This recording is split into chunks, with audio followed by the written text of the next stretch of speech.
പാലക്കാട് നടക്കുന്ന പ്രധാനമന്ത്രി നരേന്ദ്രമോദിയുടെ റോഡ് ഷോയുടെ ഭാഗമായി ട്രയൽ റൺ ആരംഭിച്ചു. SPG, കേരള പോലീസ് എന്നിവരുടെ നേതൃത്വത്തിൽ നടക്കുന്ന ട്രയൽ റൺ മേഴ്സി കോളേജ് മുതൽ ഹെഡ് പോസ്റ്റ് ഓഫീസ് വരെയാണ്. വിവരങ്ങൾ നൽകാൻ അരുൺ ആലത്തൂർ ചേരുന്നുണ്ട്. അരുൺ, ട്രയൽ റൺ ആരംഭിച്ചു എന്ന് മനസ്സിലാകുന്നു. വിവരങ്ങൾ എന്താണ് അവിടെ നൽകാനുള്ളത്?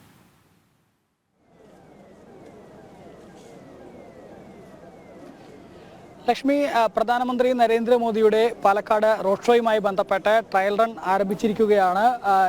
മേഴ്സി കോളേജ് മുതൽ ഹെഡ് പോസ്റ്റ് ഓഫീസ് വരെയുള്ള ഭാഗത്താണ് ട്രയൽ റൺ നടത്തുന്നത്. SPGയുടെയും കേരള പോലീസിൻ്റെയും ഒക്കെ നേതൃത്വത്തിലാണ് ഇത്തരത്തിൽ ട്രയൽ റൺ നടത്തുന്നത്. പ്രധാനമന്ത്രി ഹെലികോപ്റ്റർ ഇറങ്ങുന്ന മേഴ്സി കോളേജ് ഗ്രൗണ്ട്, അവിടെ സുരക്ഷാ പരിശോധനകളും മറ്റുമൊക്കെ കഴിഞ്ഞ ദിവസം തന്നെ വിലയിരുത്തിയിരുന്നു. അതിനുശേഷമാണ് അവിടെ നിന്നും അദ്ദേഹം നാളെ രാവിലെ ഒരു 10 മണിയോടുകൂടെ പ്രധാനമന്ത്രി ഈ മേഴ്സി കോളേജ് ഗ്രൗണ്ടിൽ ഹെലികോപ്റ്റർ ഇറങ്ങുക. അവിടെ നിന്നും അദ്ദേഹത്തിന്റെ വാഹനത്തിൽ ഈ 5 വിളക്ക് ഭാഗത്തേക്ക് എത്തും. ആ 5 വിളക്ക് ഭാഗത്തു നിന്നുമാണ് അദ്ദേഹത്തിന്റെ റോഡ് ഷോ ആരംഭിക്കുക. 5 വിളക്ക് ഭാഗത്ത് റോഡ് ഷോ ആരംഭിക്കുന്ന ആ ഒരു ഭാഗം മുതൽ ഹെഡ് പോസ്റ്റ് ഓഫീസ് വരെയുള്ള ഈ റോഡിൽ, കോർട്ട് റോഡിൽ 2 വശത്തും ബാരിക്കേഡുകൾ സ്ഥാപിച്ചിട്ടുണ്ട്. പ്രവർത്തകർക്കെല്ലാം, അദ്ദേഹത്തെ കാണാനായി എത്തുന്ന ആളുകൾക്കെല്ലാം നല്ല രീതിയിൽ തന്നെ അദ്ദേഹത്തിന് കാണാനും മറ്റുമൊക്കെ വേണ്ട തരത്തിലുള്ള സജ്ജീകരണങ്ങളാണ് ഒരുക്കിയിരിക്കുന്നത്. ഏതായാലും ഇപ്പോൾ ആ ഒരു കോർട്ട് റോഡിൽ 5 വിളക്ക് മുതൽ ഹെഡ് പോസ്റ്റ് ഓഫീസ് വരെയുള്ള ഭാഗത്താണ് ട്രയൽ റൺ നടത്തുന്നത്. ട്രയൽ റണ്ണിന്റെ ഭാഗമായി ആദ്യ വാഹനം ഇപ്പോൾ ഈ റോഡിലൂടെ എത്തിയിരിക്കുകയാണ്. ഒരു വാണിംഗ് കാറാണ് ആദ്യം മുന്നിൽ വരുന്നത്. ഇനി അതിന് പുറകിലായിട്ടാണ് മറ്റ് വാഹനങ്ങൾ വന്നുകൊണ്ടിരിക്കുന്നത്. ഇപ്പോൾ ദൃശ്യങ്ങളിൽ കാണുന്നത് ആദ്യം വരുന്ന വാണിംഗ് വാഹനമാണ്. പ്രധാനമന്ത്രി വരുമ്പോൾ ആദ്യം ഈ ഒരു വാഹനമായിരിക്കും എത്തുക. അതിന് പുറകെയായിട്ടായിരിക്കും മറ്റ് വാഹനങ്ങളും, പ്രധാനമന്ത്രി വരുന്ന വാഹനം ഉൾപ്പെടെ എത്തുക. ഏതായാലും സുരക്ഷാ പരിശോധന കൃത്യമായി തന്നെ നടത്തിക്കൊണ്ടിരിക്കുന്നു. ഒപ്പം തന്നെ ഏകദേശം 2000-ലേറെ പോലീസ് ഉദ്യോഗസ്ഥരെയാണ് നഗരത്തിന്റെ വിവിധ ഭാഗങ്ങളിലായി വിന്യസിച്ചിരിക്കുന്നത്. DIG അജിത ബീഗത്തിന്റെ നേതൃത്വത്തിലുള്ള സംഘമാണ് ഈ സുരക്ഷാ കാര്യങ്ങളെല്ലാം പരിശോധിക്കുന്നത്. ഒപ്പം തന്നെ SPG സംഘവും സുരക്ഷാ പരിശോധന നടത്തുന്നുണ്ട്.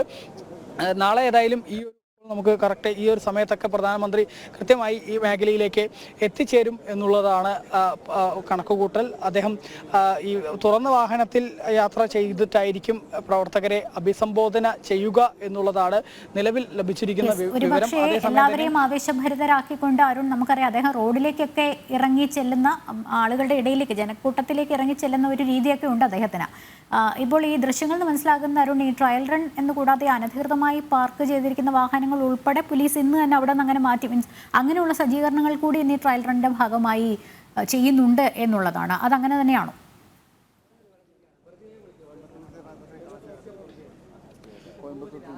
തീർച്ചയായും ലക്ഷ്മി, ഈ റോഡിന്റെ ഇരുവശത്തുമുള്ള അനധികൃത പാർക്ക് ചെയ്തിട്ടുള്ള വാഹനങ്ങൾ മാറ്റിയിട്ടുണ്ട്. ഒപ്പം തന്നെ ഈ ഗ്യാസ് സിലിണ്ടറുകൾ പോലുള്ള കാര്യങ്ങളെല്ലാം മാറ്റിയിട്ടുണ്ട്. മറ്റേതെങ്കിലും തരത്തിൽ ഈ സ്ഫോടനവും മറ്റുമൊക്കെ നടത്താനുള്ള സാധ്യതയുള്ള മറ്റ് ഉപകരണങ്ങൾ അങ്ങനെയൊക്കെ ഉണ്ടോ എന്നുള്ളതൊക്കെ കൃത്യമായി തന്നെ പരിശോധിച്ചിട്ട് അതിനെല്ലാം മാറ്റുന്നുണ്ട്. ആളുകൾ ഓരോ ബിൽഡിങ്ങിൻ്റെയും മുകളിൽ ആരെങ്കിലുമൊക്കെ താമസിക്കുന്നുണ്ടോ, അനധികൃതമായി ആരെങ്കിലും താമസിക്കുന്നുണ്ടോ, അങ്ങനെയുള്ള കാര്യങ്ങളൊക്കെ കൃത്യമായി തന്നെ പോലീസ് പരിശോധിച്ചുകൊണ്ടിരിക്കുന്നുണ്ട്. ഇപ്പോൾ ആ ട്രയൽ റണ്ണിൻ്റെ ഭാഗമായിട്ടുള്ള വാഹനങ്ങൾ ഓരോന്നായി കടന്നു വരുന്നതാണ് നമ്മൾ കാണുന്നത് ദൃശ്യങ്ങളിൽ. കൃത്യമായി തന്നെ, അതായത് പ്രധാനമന്ത്രിയുടെ സുരക്ഷാ വാഹനം, ഒപ്പം തന്നെ മുമ്പിലുള്ള എസ്കോർട്ട് വാഹനങ്ങൾ, ഒപ്പം പ്രധാനമന്ത്രി വരുന്ന വാഹനം, അങ്ങനെ ഓരോന്നായി കൃത്യമായി തന്നെ ട്രയൽ റൺ നടത്തുന്നു. ഈ കറുത്ത നിറത്തിൽ കാണുന്ന വാഹനമായിരിക്കും പ്രധാനമന്ത്രിയുടെ വാഹനം. അതിന് പുറകിൽ തന്നെ തുറന്ന ഒരു വാഹനം കൂടെ വരുന്നുണ്ട്. ഏതായാലും ദൃശ്യങ്ങളിൽ SPGയുടെയും അതുപോലെ തന്നെ കേരള പോലീസിൻ്റെയും എല്ലാം മുതിർന്ന ഉദ്യോഗസ്ഥരെ നമുക്ക് കാണാൻ സാധിക്കും. DIG അജിത ബീഗവും പാലക്കാട് SP ഉൾപ്പെടെ ഉള്ള ആളുകളെല്ലാം തന്നെ ഈ കൃത്യമായി തന്നെ സുരക്ഷാ പരിശോധന നടത്തുന്നു. ട്രയൽ റൺ കാര്യങ്ങൾ വിലയിരുത്തുന്നു. ഏതെങ്കിലും തരത്തിലുള്ള ക്രമീകരണങ്ങൾ ഇനി കൂടുതലായി വേണമെങ്കിൽ അത്തരം കാര്യങ്ങളൊക്കെ പരിശോധിക്കുന്നതിന് വേണ്ടിയാണ് ഈ ട്രയൽ റൺ. ഒപ്പം തന്നെ എത്ര സമയം ഈ പ്രധാനമന്ത്രിയുടെ വാഹന വ്യൂഹം അല്ലെങ്കിൽ ഈ തുറന്ന വാഹനത്തിൽ അദ്ദേഹം വരുമ്പോൾ 5 വിളക്ക് മുതൽ ഈ ഹെഡ് പോസ്റ്റ് ഓഫീസ് വരെയുള്ള ആ മേഖലയിലേക്ക്, ആ ഭാഗത്തേക്ക് എത്തുന്നതിന് എത്ര സമയമെടുക്കും, എത്ര സ്പീഡിൽ വന്നു കഴിഞ്ഞാൽ എത്ര സമയം എടുക്കും, അത്തരം കാര്യങ്ങളൊക്കെ കൃത്യമായി തന്നെ പരിശോധിക്കുന്നു എന്നുള്ളതാണ്. നിലവിൽ ഏതായാലും എല്ലാ ആളുകൾക്കും റോഡിന്റെ ഇരുവശത്തും ജനങ്ങൾക്കെല്ലാം നിന്ന് പ്രധാനമന്ത്രിയെ നേരിട്ട് കാണുന്നതിന്, അദ്ദേഹത്തെ അഭിവാദ്യം ചെയ്യുന്നതിന് വേണ്ട സജ്ജീകരണങ്ങളാണ് ഒരുക്കിയിരിക്കുന്നത്. ഞാൻ നേരത്തെ പറഞ്ഞതുപോലെ തന്നെ ഈ ട്രയൽ റണ്ണിൻ്റെ ഭാഗമായി നിലവിൽ ഈ ഗതാഗതം ഉൾപ്പെടെ ഈ കോർട്ട് റോഡിൽ ക്രമീകരിച്ചിട്ടുണ്ട്. ഇനി ഈ ട്രയൽ റണ്ണിന് ശേഷം വീണ്ടും ഗതാഗതം തുറന്നു കൊടുക്കും. പക്ഷേ വൈകിട്ടോടുകൂടെ തന്നെ ഗതാഗതം വീണ്ടും നിയന്ത്രിക്കും എന്നുള്ളതാണ് നമുക്ക് ലഭിച്ചിട്ടുള്ള വിവരം. ഒപ്പം തന്നെ ഏകദേശം 2000-ലേറെ പോലീസ് ഉദ്യോഗസ്ഥരെ നഗരത്തിൻ്റെ വിവിധ ഭാഗങ്ങളിൽ വിന്യസിച്ചിട്ടുണ്ട്. മാധ്യമങ്ങൾക്കുൾപ്പെടെ നിൽക്കുന്നതിന് കൃത്യമായ പോയിന്റുകൾ ഏർപ്പെടുത്തിയിട്ടുണ്ട്. അതായത് ഈ മാക്സ്, അതായത് ഹെഡ് പോസ്റ്റ് ഓഫീസിൻ്റെ പരിസരത്തും സുൽത്താൻപേട്ട ജംഗ്ഷനിലും അഞ്ചുവിളക്ക് ഭാഗത്തും ഈ 3 ഭാഗങ്ങളിൽ മാത്രമേ മാധ്യമങ്ങൾക്കുൾപ്പെടെ നിൽക്കാനാവുകയുള്ളൂ എന്നുൾപ്പെടെ കൃത്യമായി തന്നെ വിവരം അറിയിച്ചിട്ടുണ്ട്. ഏതായാലും ട്രയൽ റൺ പുരോഗമിച്ചുകൊണ്ടിരിക്കുന്നു. പ്രധാനമന്ത്രിയുടെ വാഹനം മുന്നിൽ പോകുന്നു. അതിന് പുറകിലായി മറ്റ് വാഹന വ്യൂഹങ്ങൾ, ആംബുലൻസുകൾ ഒക്കെ ഓരോന്നായി വരുന്നു. കേരള സ്റ്റേറ്റിൻ്റെ വാഹനങ്ങൾ, അങ്ങനെ എല്ലാ വാഹനങ്ങളും ഈ പ്രധാനമന്ത്രിയുടെ റോഡ് ഷോയിൽ നാളെ ഈ ഇപ്പോൾ കാണുന്ന വിധം തന്നെയായിരിക്കും ഈ വാഹനങ്ങളൊക്കെ വരിക എന്നുള്ളതാണ് ബന്ധപ്പെട്ട ഈ ട്രയൽ റണ്ണിലൂടെ അധികൃതർ ഉറപ്പിച്ചു വെക്കുന്നത്. എന്തായാലും രാജ്യത്തിൻ്റെ പ്രധാന സേവകനെ തെരഞ്ഞെടുപ്പ് തീയതി പ്രഖ്യാപിച്ചതിന് ശേഷം അദ്ദേഹം ആദ്യമായി കേരളത്തിലേക്ക് എത്തുമ്പോൾ അദ്ദേഹത്തെ വരവേൽക്കാൻ വേണ്ടി എല്ലാവിധ ഒരുക്കങ്ങളും പാലക്കാട് പുരോഗമിച്ചുകൊണ്ടിരിക്കുകയാണ്. BJPയെ സംബന്ധിച്ചിടത്തോളം, NDAയെ സംബന്ധിച്ചിടത്തോളം കേരളത്തിലും മോദി തരംഗം അത് അലയടിപ്പിക്കുക എന്നുള്ളത് തന്നെയാണ് ലക്ഷ്യം. അതിന് പ്രത്യേക കാരണം നമുക്കറിയാം, രാജ്യത്തെ ഈ പ്രധാനമന്ത്രി നരേന്ദ്രമോദിയുടെ നേതൃത്വത്തിലുള്ള 3ാം മോദി സർക്കാർ അധികാരത്തിൽ വരും എന്നുള്ളത് പ്രതിപക്ഷത്തിന് പോലും സംശയമില്ലാത്ത ഒരു കാര്യമാണ്. ആ 3ാം മോദി സർക്കാർ വരുമ്പോൾ അത് 400-ലേറെ സീറ്റുമായി അധികാരത്തിൽ വരും എന്നുള്ളൊരു ആത്മവിശ്വാസം BJP പ്രധാനമന്ത്രി നരേന്ദ്രമോദിയൊക്കെ തുടക്കം മുതൽ തന്നെ ഉറപ്പിച്ച് പറയുന്നുണ്ട്. പക്ഷേ ആ ഒരു സംഖ്യയിലേക്ക് എത്തണമെങ്കിൽ അത് BJPയുടെ ശക്തി കേന്ദ്രങ്ങളായ നോർത്ത് ഇന്ത്യ ആയാലും, അതല്ലെങ്കിൽ വടക്ക് കിഴക്കൻ സംസ്ഥാനങ്ങളാണെങ്കിലും, അല്ലെങ്കിൽ മധ്യപ്രദേശും മഹാരാഷ്ട്രയും ഒക്കെ ഉൾപ്പെടുന്ന മേഖലയാണെങ്കിലും അവിടെ നിന്നൊക്കെ പരമാവധി സീറ്റുകൾ BJPക്ക് നേടാൻ കഴിയുമെന്നുള്ളതിൽ അവർക്ക് തന്നെ ഒരു ആത്മവിശ്വാസക്കുറവുമില്ല. പക്ഷേ സൗത്ത് ഇന്ത്യയിലേക്ക് വരുമ്പോൾ മുൻകാലങ്ങളെ അപേക്ഷിച്ച് നോക്കുമ്പോൾ കേരളവും തമിഴ്നാടും ഉൾപ്പെടെയുള്ള മേഖലകളിലാണ് BJPയുടെ സീറ്റിന് അല്പം കുറവുള്ളത്. അതുകൊണ്ട് തന്നെയാണ് ഇത്തവണ ഈ ഭാഗങ്ങളിൽ നിന്നും പരമാവധി സീറ്റുകൾ കൂടി നേടുകയാണെങ്കിൽ മാത്രമേ ഈ 400 എന്ന സംഖ്യയിലേക്ക് എത്താൻ കഴിയുകയുള്ളൂ എന്ന് BJPക്ക് അല്ലെങ്കിൽ NDAക്ക് കൃത്യമായി തന്നെ ബോധ്യമുണ്ട്. ആ ബോധ്യത്തിൻ്റെ അടിസ്ഥാനത്തിൽ തന്നെയാണ് അവർ ഇത്തരത്തിൽ പ്രധാനമന്ത്രി നരേന്ദ്രമോദി ഈ സൗത്ത് ഇന്ത്യ കേന്ദ്രീകരിച്ച് കൂടുതൽ പ്രചാരണ പരിപാടികളിലേക്ക് എത്തുന്നത് എന്നുള്ളതാണ്. പാലക്കാടാണെങ്കിൽ പാലക്കാട് C. കൃഷ്ണകുമാറാണ് സ്ഥാനാർത്ഥി. കഴിഞ്ഞ തവണയും C. കൃഷ്ണകുമാറായിരുന്നു. കഴിഞ്ഞ തവണ C. കൃഷ്ണകുമാർ മത്സരിച്ചപ്പോൾ അദ്ദേഹം 2 ലക്ഷത്തിലേറെ വോട്ടുകളാണ് പാലക്കാട് നേടിയിട്ടുള്ളത്. അതിനുശേഷം നടന്ന നിയമസഭാ തെരഞ്ഞെടുപ്പിലും BJPക്ക് ഈ പാലക്കാട് ലോക്സഭാ മണ്ഡലത്തിന്റെ പരിധിയിൽ വരുന്ന എല്ലാ നിയമസഭാ മണ്ഡലങ്ങളിലെയും വോട്ടുകൾ പരിശോധിക്കുമ്പോൾ 2 ലക്ഷത്തിലേറെ, ഏകദേശം 3 ലക്ഷത്തിനടുത്ത് വോട്ട് സമാഹരിക്കാൻ BJPക്ക് കഴിഞ്ഞിട്ടുണ്ട് ഈ മണ്ഡലത്തിൽ എന്നുള്ളതാണ്. അതുകൊണ്ട് തന്നെ BJPയെ സംബന്ധിച്ചിടത്തോളം ഈ പാലക്കാട് ലോക്സഭാ മണ്ഡലം എന്നുള്ളത് ഒരിക്കലും ബാലികയറ മലയല്ല.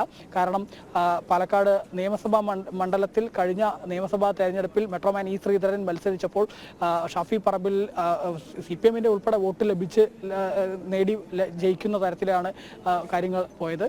ഒപ്പം തന്നെ മലമ്പുഴ മണ്ഡലം പരിശോധിക്കുകയാണെങ്കിൽ മലമ്പുഴ മണ്ഡലത്തിലും C. കൃഷ്ണകുമാറായിരുന്നു അന്ന് മത്സരിച്ചിരുന്നത്. 2ാം സ്ഥാനത്ത് എത്തുകയുണ്ടായി. LDFന്റെ സ്ഥാനാർത്ഥിയുമായി ചെറിയ ഒരു വ്യത്യാസം മാത്രമേ വോട്ടിൻ്റെ ഉണ്ടായിരുന്നുള്ളൂ. അതുപോലെ തന്നെ ഷൊർണൂരാണെങ്കിലും ഒറ്റപ്പാലമാണെങ്കിലും ഒക്കെ BJP വലിയ രീതിയിൽ വോട്ട് സമാഹരിക്കുകയുണ്ടായി. തദ്ദേശ സ്ഥാപനങ്ങൾ എടുക്കുകയാണെങ്കിൽ പോലും BJPക്ക് പാലക്കാട് നഗരസഭ തുടർച്ചയായി 2ാം തവണയും BJP അധികാരത്തിൽ വരുന്ന ഒരു സാഹചര്യം. BJPക്ക് ഉറച്ച അടിത്തറയുള്ള മണ്ഡലം മാത്രമല്ല, അരുണി പറഞ്ഞതുപോലെയാണ് 3ാം തവണയും മോദി സർക്കാർ അധികാരത്തിൽ ഏറും എന്നുള്ളൊരു പ്രതീതി തന്നെ രാജ്യത്തെമ്പാടുമുണ്ട്. നമുക്കറിയാം ഈ NDAയെ പ്രതിരോധിക്കാനുള്ള NDA മുന്നണി എത്രത്തോളം ദുർബലമാണ് എന്നുള്ളത്. ഒപ്പം തന്നെ C. കൃഷ്ണകുമാർ അരുൺ സൂചിപ്പിച്ച പോലെ ഉണ്ട്, ഒരുപക്ഷെ ബഹുദൂരം മുന്നിലെത്തിയ ആളാണ്. ഈ പ്രചാരണ രംഗത്തൊക്കെ കടുത്ത ചൂടാണല്ലോ അരുൺ പാലക്കാട്. കാരണം പാലക്കാടാണ് പൊതുവിൽ ചൂട് കൂടുതൽ അനുഭവപ്പെടുന്നത്. ഇത്തവണ റെക്കോർഡ് ചൂട് സംസ്ഥാനത്ത് മുഴുവൻ അനുഭവപ്പെടുന്ന സാഹചര്യത്തിൽ പാലക്കാട് അവസ്ഥ എന്താണെന്നുള്ളത് ഊഹിക്കാവുന്നതേ ഉള്ളൂ. പക്ഷേ ഈ ചൂടിനെ അതിജീവിച്ചുകൊണ്ടുള്ള പ്രചാരണം, അപ്പോൾ അത്രയും തന്നെ ആളുകളെയും നാളെ പ്രധാന സേവകൻ്റെ വാക്കുകൾ കേൾക്കാനായി പാർട്ടി പ്രതീക്ഷിക്കുന്നുണ്ടല്ലോ, NDA ക്യാമ്പ് പ്രതീക്ഷിക്കുന്നുണ്ടല്ലോ അല്ലേ?